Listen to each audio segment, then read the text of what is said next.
Welcome, ladies and gentlemen, to Real TC Interviews, a former tank commander. I am Mr. Zulu, and I am interviewing today Christopher Schneider, Staff Sergeant, U.S. Army, Armor, retired.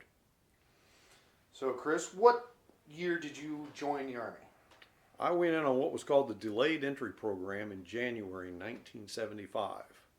So I went active duty at the beginning of June that same year, graduated basic combat training from Bravo Company, 19th Training Battalion, 5th Training Brigade, and then Bravo 2-1 at Disney Barracks in October 1975. And Disney Barracks is at Fort Knox? Correct. Okay. And what was your first unit? I was stationed, or I was assigned to Armor Company C, United States Army Combat Development's Experimentation Command. The headquarters were at Fort Ord, but the unit was actually stationed at the Hunter Liggett Military Reservation. Okay. And so your first 6 months at the unit, how was that like? I had no idea what to expect, like anybody going into the service. You don't know what you're running into. My first tank commander, Bear was his nickname, had a little red bear painted on the side of the turret under the commander's cupola. Was a Vietnam veteran. Everybody who was an E5, and almost everybody an E5 and up in the unit was a Vietnam vet at the time. He ETS'd out, and I ended up in command of the tank, Cloudy Dixie 3-3, in February 1976. So your bumper number was what? Charlie? Echo 3-3, but we referred to as Cloudy Dixie 3-3. Was always, we didn't use an SOI at the time. An SOI? Signal operating instructions. So you don't have like the modern stuff where it says like Bravo 1-2 or Bravo 3-2? We were a test unit. It wasn't necessary. We always operated on the same radio frequency, and that was because of the number of stations that had to be at Hunter Liggett to conduct the experiments. So changing frequencies on a daily basis, which you would do operationally, was not possible. Okay, so significantly different. All right. Oh yes, it's not like a combat unit. Let's go into the. So how long did you spend at Fort Hunter Liggett? 32 months. I was extended once. So, what was? So let's go through from after the first 6 months because we just discussed that. Well, we conducted experiments on just about anything that General Depew, who was TRADOC commander at the time, wanted to find out an answer to. I was on so many experiments, I don't even remember them all. Because we were constant, we were 5 days a week. Since we had a drought at the time, we never had a monsoon shutdown. And when the monsoons did hit right before I left, they were bad. You literally, everything closed down. So like what, 4 feet of mud? I saw a tank disappear nearly to the driver's hatch. Now, And they showed me a picture of one that they had sunk out in Stony Valley the previous winter, and you could barely see the sponson box. There was no way to get to the tank. That was what, an M60A1? Or the M60A1 09ers. Oh, so that wasn't the RISE Passive. That was what? That RISE Passives didn't show up for till the next year. Oh, okay. So any gunneries at Fort Hunter Liggett that were fun or memorable? Well, we were so busy, we only managed to shoot gunnery one time, and that was in the fall of 1977. Or it was in 1977. That may not have been fall. Should have brought the page from the Hunter Liggett newsletter. What, you guys set the range on fire? No, I shot high in the company. No, what was it? As a PFC tank commander. Well, what did you shoot? 950. Out of On 1,000. tank table 8? No, we fired a modified table 6 alpha. No night fire. Oh. They wouldn't let us shoot night. Oh, so you're cheating. That's not fair. I'm not the one who set the range up. True, but that's a bit different than today, because today you have... Oh, yes, it was completely different. That's the only time that unit had shot gunnery in 10 years. Wow. Because we were so busy on experiments. We ran 5 days a week, 52 weeks a year. In 32 months, I put over 8,000 miles on track vehicles. It's quite a number of miles. I think the most I've done was, I think maybe 1,500 miles. Back then, we were told most tank crews averaged about 400 miles a year. That's probably So I did 8,000 in 32 months. Yeah, That's a lot of driving. Yeah. A lot of fuel, a lot of driving, a lot of wear and tear. Yep. A lot of engines, a lot of transmissions. All right. So once you finish up at Fort Hunter Liggett, where was your next duty station? Bravo Troop, 3rd Squadron, 12th Cavalry Regiment, 3rd Armored Division in Büdingen, West Germany. What tank did you start out on? M551 A1s. Oh dear God. And anything particular go on at that time with the Sheridan? Not the Sheridan specifically. We'll talk about the tanks later, but just the unit and all the. Well, we were divisional cavalry for 3rd Armored, so we were more active than most of the units in the division because we're going to go out and make contact first, and we're going to be the last ones to break contact. Thus, division cavalry.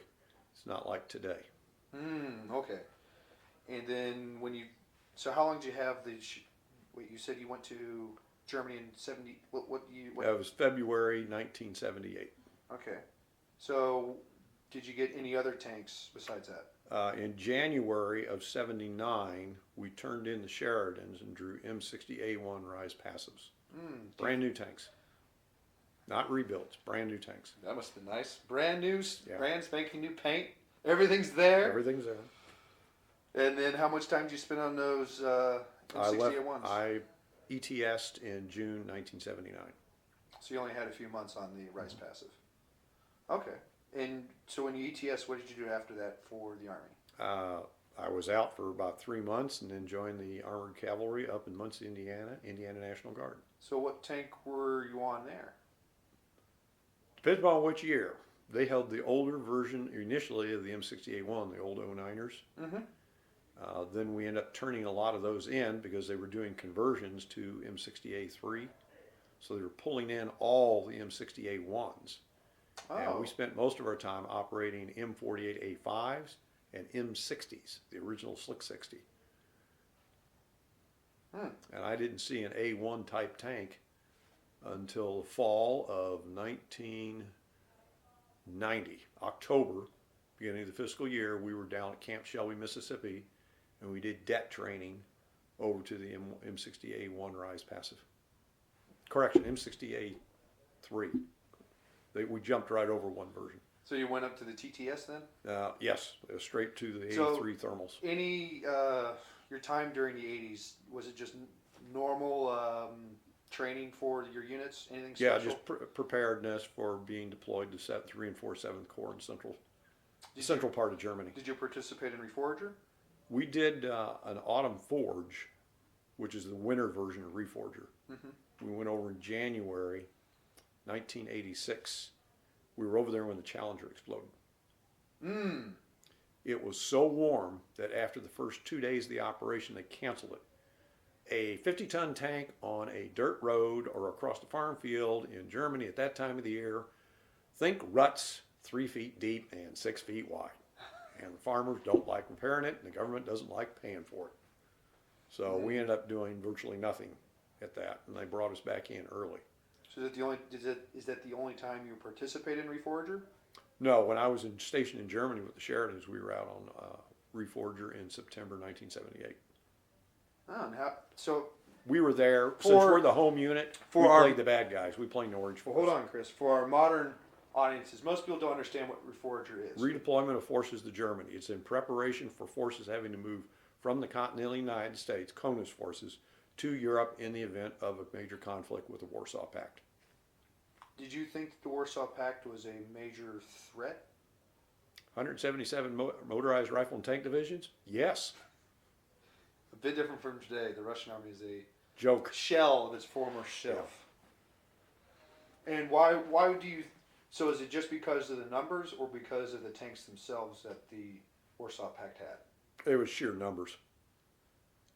So would you consider going up against a T72M1 or a T80 as? Do you think it was equivalent or better than your M60A1 RISE passive? We had the advantage in rate of fire and a better fire control system, and we trained more efficiently and more effectively. So our gunnery was a lot better than theirs was. And we know that from the records. And what records would those have been? That's people who've been able to go over after the Soviet Union collapsed and get into the Soviet archives. We already had intelligence on how many rounds per year their crews fired, subcaliber, simulated. They didn't have a laser system like we did, but they had a simulation system, and then live fire. And They only shot 12 main gun rounds a year live. that's nothing. No, That's I mean, like your LFAST or your zeroing. we back shot in the that day. many rounds on just per tank on bore sight and zero ranges. We were shooting 60 to 70 rounds per tank per year, or per crew per year at that point. It's about the same today. Yeah, it hasn't changed much. We know what it takes to maintain, and today, I was there during the 80s, we got MCOFs. Did the MCOF, well, today people would know it as AGTS, Advanced Gunnery Same Training thing. Simulator. Ours were on, they're still on 18-wheel trailer bodies, aren't they? Yes, yes. Same But basic thing. do you think the MCOFs actually made a difference? Asked the guys on Desert Storm, they said it did. Well, since we're up to the subject of Desert Storm, did you go over to Desert Storm? No, our unit was not called up. Were there any preparations for you guys to go or anything? We didn't know what was going on until it was all over with. Oh. So, what do you think made the United States military be so effective in Desert Storm? According to the 2nd Armored Cavalry Troopers interviewed by General Powell, who was then chairman of the Joint Chiefs, National Training Center. Now, why do you, so, They already felt they'd been as close to war as they're going to get, okay. and they got competition. The opposing force we ran into in the desert over there in Iraq wasn't even as good as the OPFOR was at NTC, and that's from the people who were there. Okay. And then, so in the early 90s, you said you got the RISE Passive. No, A3. So you got the TTS. We got the A3 thermals. Did any major training happen before you retired? No, that was So the just last thing. normal shooting gunneries up to tank table 8 Yep. and calling it a day and going home. Well, in a guard unit, you'd rotate. One year you'd shoot up through table 7. The next year you would not shoot table 7, you shoot table 8. We didn't fire as many rounds in the guard and reserve as they did active duty. We had Okay. about 45, 50 main gun rounds per year versus around 70 or so for the active duty. So in your entire time in the United States Army, did you see any good or bad changes in how things were conducted? Well, the National Training Center was probably one of the most positive changes in training. The other one was General Starry's performance-oriented training system. And what's that? Each NCO, or tank commander in my case, had a booklet on each soldier, and in there it had a task, and you could go to a manual and there'd be a task. That task would be in there, and it'd give you the task, the condition, and the standards it was to be trained to. And that was one of the changes that General Starry, and between he and General Depew of TRADOC, they essentially rebuilt the Army from the disaster out of Vietnam. So do you think the Army got better after Vietnam, or did it kind of just stay the same? No, it got a lot better. How did it get better? NCOs were more professional in their job. They knew it. You could carry on a conversation on tactics, on how the Soviets fought, and the other guys could hold their weight almost with me. I was kind of the exception on that. I was very big into opposing force. And Hunter Liggett, we did a lot of that. We played both sides. So you got to play Blue 4 and Op 4. Yeah, and we ran pure Soviet tactics. We had the latest intel on how they did things, and we didn't have their equipment, so the computer simulation system we were using, the real-time casualty assessment system, most people today would know it as MILES, and it's a watered-down version they use out at National Training Center today. Though, in fact, when they set up NTC, all the retrans units they had on the mountaintops and the original instrumentation packages of the vehicles came from Hunter Liggett, because we were the only ones that had that equipment. So you guys actually were part of the program that developed the MILES system. The MILES was the watered down version. What they used at NTC was a more advanced version of it. Because in MILES, you don't have any receiver transmitters on the tank to be able to pinpoint so the computer can pinpoint your location or tell you what shot at you. Oh, That was a later development. We were the ones that originated that. Okay, because I can say today all that stuff is there. Oh yeah. Every little thing is there. The original system used in NTC was a watered down version, because our cost per tank unit setup was This is in 1977 dollars. This is only what I was told. Was somewhere around $25,000 per vehicle. The original fielding goal with the mile system was to get that down around, I think it was $1,800. And they've improved since then. They realized NTC to work, they had to be able to know exactly what was going on. Yeah. So there were a lot more observer controllers back then to begin with than there were later on, because the instrumentation let them know what's going on. So any place the vehicle's moving, they have you real time where you're located. It's kind of an early version of the Blue Force Tracker. Okay. The Blue Force Tracker is much more advanced than this, but it all ties together. And everything runs from the tank or from your vehicle up to the retrans station back to the main computer center in NTC. So when the brigade or battalion commanders and company commanders, or troops if it's cavalry, went in for a briefing, you sat down and there's a multiplicity of screens in front of you, and they walk back through the battle and they can see where everybody was at during the entire engagement. Wow, that's Who fired, who got hit, who shot at, who hit what. where you maneuvered Yeah, at. where the artillery was placed, because they can only simulate that even to this day. The OCs walk out and start throwing grenade simulators or Yeah, I artillery dealt with that a simulators. few times. Yeah, Get artillery while you're in the middle of the company attack you're about to do, and you all sprint out to your vehicles, hop on the tanks, and that's it. you all just go, well, we're going to figure it out. We have no idea what's going on anymore. Because no plan survives first contact with the enemy. No, So, but you have to have a plan to start with. yes. So with 400 legged, is there any experiments that happened that actually affected the Army? Everything we did out there affected the Army at some point. Correct, but what experiments? Well, team-offs, tactical evaluation of the scatterable minefield system, or FAST-CAM, another name for it, field artillery scatterable mine. So they would You had a fire 155 or 8 inch. Well, we went out and they would figure out on a grid system, all right, we're going to play with this density of artillery minefield today. We ran that, team-offs ran for almost 6 months, 5 days a week for 6 months. So we had hundreds of trials. They would that's change the combination. So that's the artillery scatterable mines? Yes, the 155 or 8 inch rounds.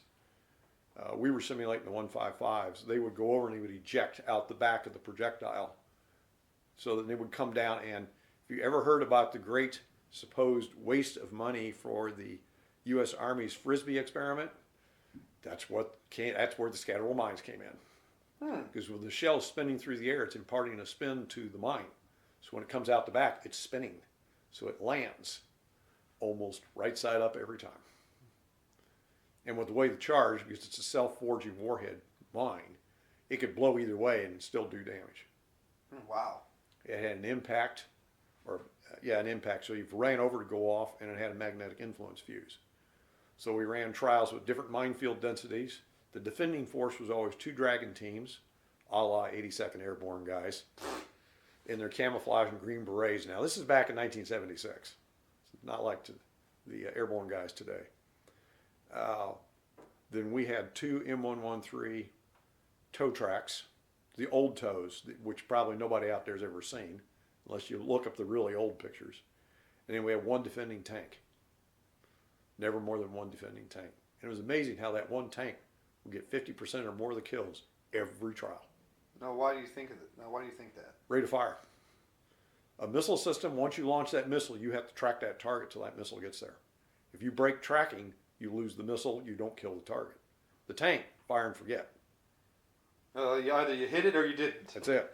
And the laser determined that. Okay. And then you had, at that time they used a small powder cartridge. So if you had a near miss, it'd be a white flash. So you see this white cloud come off the tank. If it was a hit, it'd be a red one. Unfortunately, they also used the white ones for firing. So it caused some confusion at times. We kept changing instrumentation systems, trying to come up with fancier and fancier ways to simulate main gunfire and hits. They finally settled on flashing lights, which you see out at NTC. Ah, okay. So, all right, on to the next question. Did you ever write anything into Armor Magazine? Oh, hold on, before you answer that. Armor Magazine for the United States Army was meant to be a way for information to pass around, because at the time, up until the modern era, it was very hard for ideas or testing that had happened or had occurred for the Army to be spread around.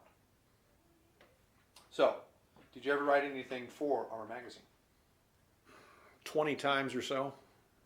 What do you think of the three most notable ones? Well, two of my articles won Article of the Year awards through Armor Magazine. I'd have to go find the articles. I can't even tell you what they were now. That was back in the 80s. So yeah, And I was in... because I think before this we talked sometime, there was one you wrote in the 87 on the heavy tank versus light tank. That was a letter to the editor. There were articles and then there's letters to the editor. Oh, Not okay. the same thing. Most of my stuff was letters to the editor. So what do you think of light versus heavy tank? It comes down to technology. It has nothing to do with the tank. It's all technology. Such as? Ground power, ground pressure, and horsepower per ton. It doesn't make any difference what it is. I mean, look at the M1 tank today. You're the weight of a King Tiger with 3 times the horsepower. Only 2 times. Well,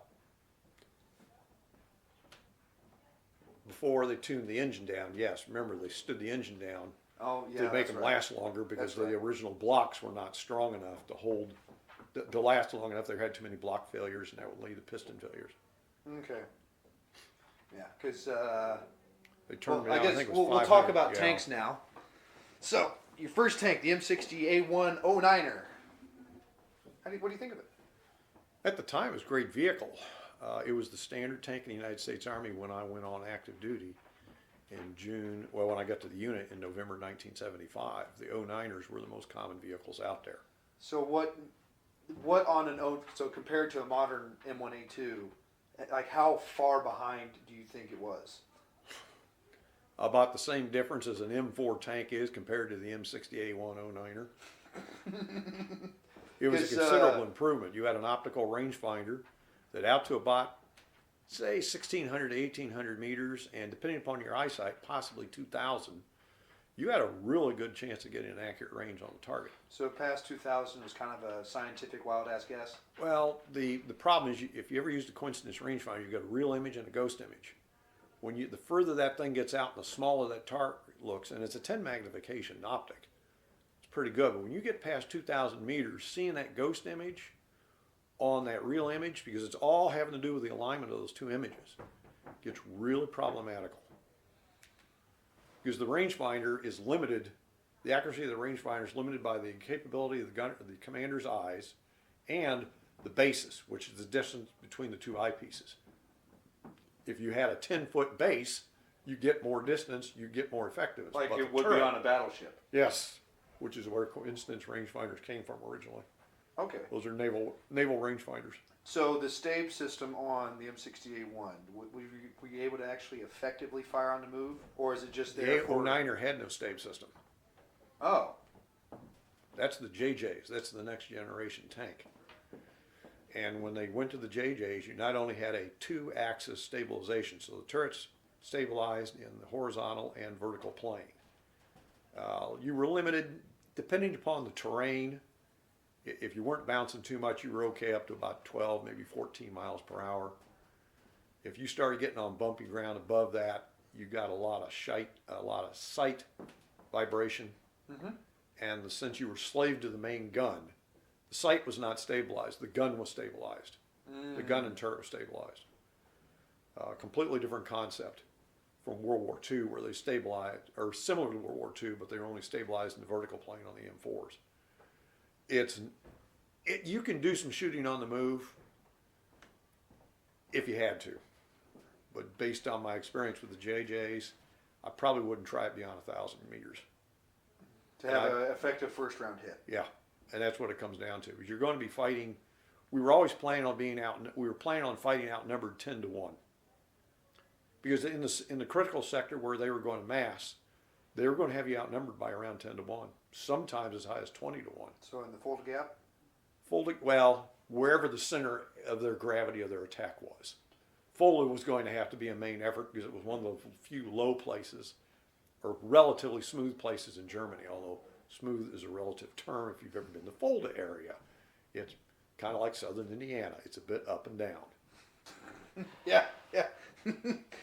Germany is not as smooth terrain as people think it is. Now, Okay, Northern so German plain's different, but I was never up there. All I ever saw so, were photos. so you started on the 09er and you went to the JJ, as you said. So that was the M60A1 RISE Passive then. The M60A1 RISE Passive was the next generation.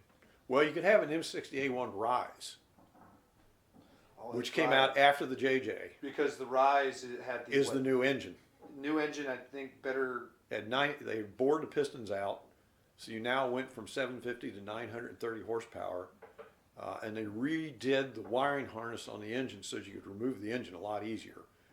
On team offs, I pulled so many engines, I lost count, well over 40 engines, and I can still remember laying on that turret floor to this day and reaching up on the front of the engine and undoing those 3 cannon plugs on one side. You can't see them, you can only feel them. Oh, dear They God. were terrible to undo.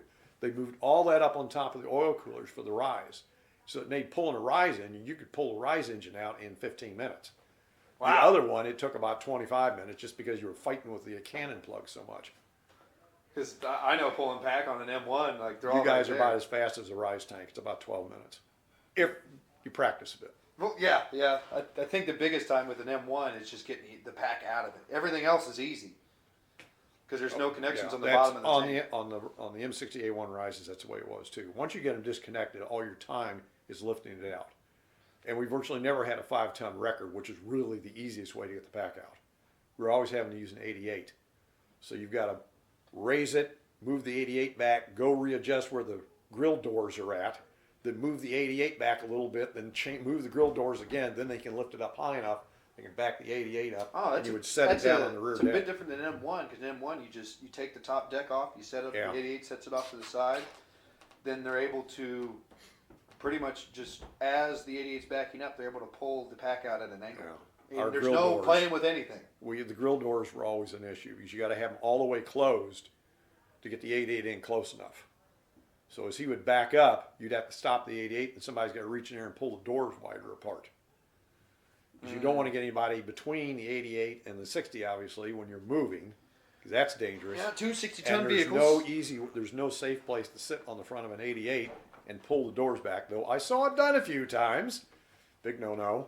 Because if something breaks, he's probably going to get killed. Yeah. So with the 09er and the RISE Passive, what do you think would have been your range where you get a consistent first round hit? Max rate. 1,600 meters. Using the battle sight gunnery? Or the rangefinder. You had a better than 50% chance hit, about 55-60% out to about 1,600 meters. That's a lot different than today. Yeah, the M1s on Desert Storm were 98% lethal. This is according to the DARPA's research at the time from the Armor Conference I was at in May of '91. They were saying the M1 was 98% lethal on the first round out to 3,000 meters. Demonstrated fire on. Of course, that's using service ammunition, which nobody gets to use today. Yeah. You can't be shooting depleted uranium ammunition all over Germany and the rest of the world. Because I would consider it lucky that I hit a porta potty at 3,500 meters at NTC with practice sable. Because practice sable today, I think it's only get out to like 2,300 Well, meters. When I was in, they were discussing coming up with, when they went to the fin stabilized stuff, what we were shooting in training was M728, which is kind of a low cost version of the M392. And So it's a small bullet. so that was just what TPDS. Yeah, that was TPDS. It was a low cost version of the M392 APDS. Although they were up to the A3 or A4 versions of the 392s at the time. But we're shooting M728, and based off what they learned on Desert Storm, where the tank company, all 14 tanks, could put the rounds through the same hole at 1,200 meters on the zero check panel when they went to confirm the zero from practice ammunition to service ammunition. Wow. The live ammunition is a lot more accurate. Okay, so then the next tank would have been the Sheridan. What do you think of the Sheridan? I don't know who dreamed that thing up. From the turret ring down, it was a running vehicle. Thing had great mobility. Couldn't trust the turret. Firing the main gun could destroy items inside the turret. So when you would fire the main gun, it would destroy the missile system? Potentially? It would damage components to where you only got to knock out one component and the whole missile system is disabled. Did you ever get to shoot a shillelagh? Yeah, fired 3. Did they actually do what they were supposed to? All 3 of mine guided. And now, did that same thing apply to other tanks in the troop? No, when they had one platoon up online, he fired it, and the missile went about maybe 1,500 meters downrange, made a 90-degree right turn, and disappeared. Everybody kind of looked over the tech rep, and tech rep, yep, bad missile. Yep, think so. That's why you have practice missiles with dummy warheads. So I saw a tow fail once. It went out, the launch motor kicked it out a little over 100 meters, and the flight motor didn't kick in, and it hit the ground, rolled around a bit, and was facing back in the firing line. Was that Everybody a live locked tow? the hatches. Was that a live tow or practice tow? That was a practice tow. We didn't shoot any live warheads. That was on the improved tow vehicle test. We fired 150, 160 missiles on that test. Wow. Probably that's more missiles than ever been fired by any unit in the United States Army up to that time. That probably didn't change until. Desert Storm. Yeah. They fired a lot of missiles. Oh yeah. Never seen the count, but they were 92% lethal versus the 98 on the tank. Ah. So I know some people on the interwebs, and we all know how that goes sometimes. Do you think some of these internet people are correct versus missile versus main gun? No. You still have to track the missile. So the vehicle Some can't things- move more than what, 3 miles an hour? You're not supposed to move a Bradley or or ITV or the old tow vehicle at all. They're supposed to remain stationary. So unless there's been some huge improvement to over the Bradley tow guidance system, because the original ones on the Bradley were the ground mount system simply mounted. So the MGS missile guidance system, there, you would pull off that clamped into the Bradley, and you connected up the cables to the system in the turret. They So work unless pretty well? in the 90s before I retired, they did bring out a new MGS, but I never had any contact with it. Okay. The only contact I have with tow systems is back in the 70s. So after the Sheridan, you went back to the RISE Passive, Yeah, we got the M60A1 RISE passives. and just a marginal improvement over the RISE. Well, the change there was you had an ambient light intensifier, or starlight is normally known as, So the prior, guidance position. prior to the RISE Passive, was it just a active infrared. selected Warsaw packed stuff? Yep. They worked. You couldn't sit there and leave them on all the time Okay, because burn it out the was bulb? like walking, well, you had to run the engine up to about 1500 RPM, make sure you had enough power in it or it'd kill the batteries. Ooh. Those xenon searchlights, even the smaller 18-inch ones, still drew a lot of power. Now you could do self-illume with the small 18-inchers. The 25s, you had so much bleed over around the edge of the sight or around the edge of the searchlight that it would almost blind the gunner in white or red light. Ooh. The 18-inchers were small enough that they refocused the way the bulb sits in there. You got a big reflector behind that thing. That it didn't bleed over so bad to where it would blind the gunners, because we practiced self-illume with the Sheridans and 18-inch searchlights. And did it work pretty well? Yeah. What do you consider the max effective range of the Sheridan with like regular service or Conventional ammunition? Yeah. Well, your projectiles are only 2,250 feet per second, so you fire that thing out there and you just watch this giant black ball just kind of take forever to go down range. Not like shooting Sabo. After shooting a 105 millimeter Sabo, you kind of wonder, is it going to get there anytime today? Do I need a calendar, or I don't need a stopwatch anymore? The first time I fired the Sheridan, we were on the zero range at Wild Flicking. And I don't remember what the range number is, but anybody who's been to Wild Flicking will remember this range. You'd sit on one hillside, shoot, and about halfway down the hillside, the mountains or the trees stop, and then you're open air, and then the targets are on the other side of the valley on another ridge. And anybody who shot that range remembers watching the rounds clear the edge of the woods, and you watch that round shift to the right or left, depending on which way the winds were blowing. And it's one of those things, until you do it, you wouldn't believe it happened, but you could tell as soon you could see that round going off, so that tracer would move. That's the wind hitting it from the side. Okay. So then you went up to the Import 85 when you went into the Guard. Well, originally we had M60A1 09ers. It was probably 80, I'm going to guess 83, when they started withdrawing the M60A1s from the Guard units for rebuild. Okay, so it was And they had the Anniston, the Detroit Tank Arsenal, and Lima doing all those work. so for the 4085, was it just like the M60A1? It's the same as an 09er, M60A1 09er. Oh, so They the had only been difference is the upgraded in hull, the pretty early much. 70s. The old 90 millimeter guns were gone. M4085 was the U.S. Army designation for it. They had moved everything up. So it was the fire control system in the M60A1 came from the M48A3.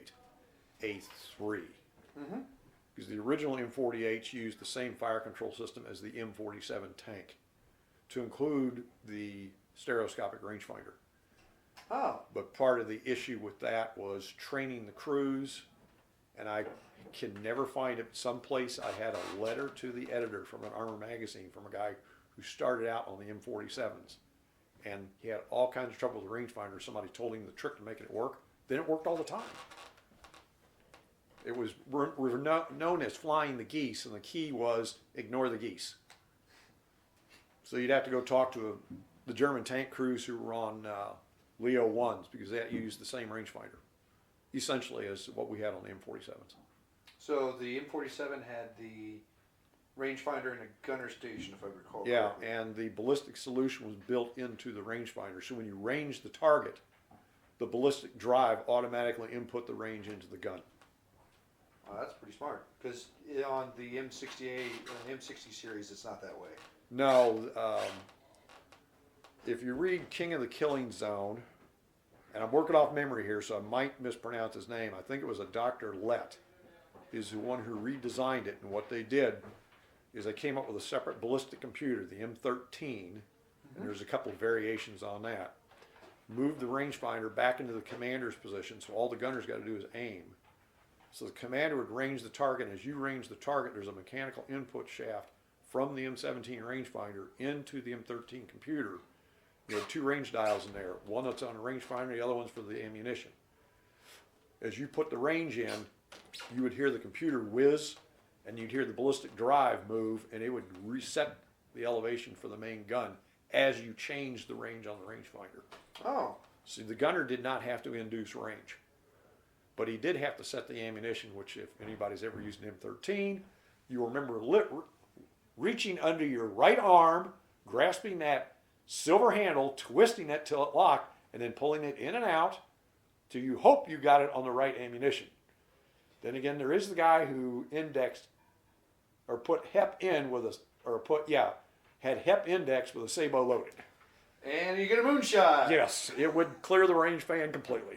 You'd see the tracer burn out at 4,400 meters and wonder where it's going to end up. Was that a usual occurrence? Is that just No, every now and then? It was usually once every gunnery cycle some guy would do it because the HEP cam was too close to the sabot cam. Now, some people just aren't that good.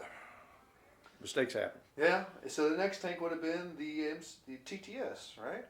Yeah, thermal sight. Now, how much of a jump do you think a thermal sight so going from your, let's say, your RISE passive to your thermal sight on the A3, how much of a jump do you think that was? The And capability. the ambient light intensifier on the A3 was depending upon moonlight because the brighter the moon, the better it works. If you had no moon out, Hold on, I'm talking about the TTS. I'm asking about the TTS. well, I gotta give you the comparison here. Okay. If there's no moon and you got the M36 gun sight in the M60A1 or A3, because the original A3s were passives. Mm-hmm. On a no moon night, if you could identify a moving tank at 800 meters, you were doing good. With a full moon out, you were good to 14, maybe 1,500 meters. The thermals literally had no limitation on range. And how far could you identify a target out to with them? The longest range I ever identified with a thermal was about, the laser said 3,500 meters. Turned out to be a target we weren't supposed to shoot. Oh, well. So, Because we ID'd the target and the tower, cease fire, what are you looking at? with the TTS, do you really think the laser rangefinder made that much of a difference? Oh, well, yeah, because the laser's a lot more accurate than the coincidence rangefinder, especially when you get beyond 1,500, 1,600 meters. Because the human eye is only so good. And as I was saying before, when you get that ghost in that real image, you get out there with a very small target that looks less than a mill and a half in size, you're having a hard time seeing those two images to get them lined up. Yeah, mil and a half would have been past. That's over 2,000 meters. It's past 2,500 if I recall correctly. Because I know on the M1's GPS it had the ring in the center of the reticle is 1 mil. Is it that way on the M60A3? Yep. Okay. When they went to they changed the reticle on the site when they went to the RISE PASSIVE tanks.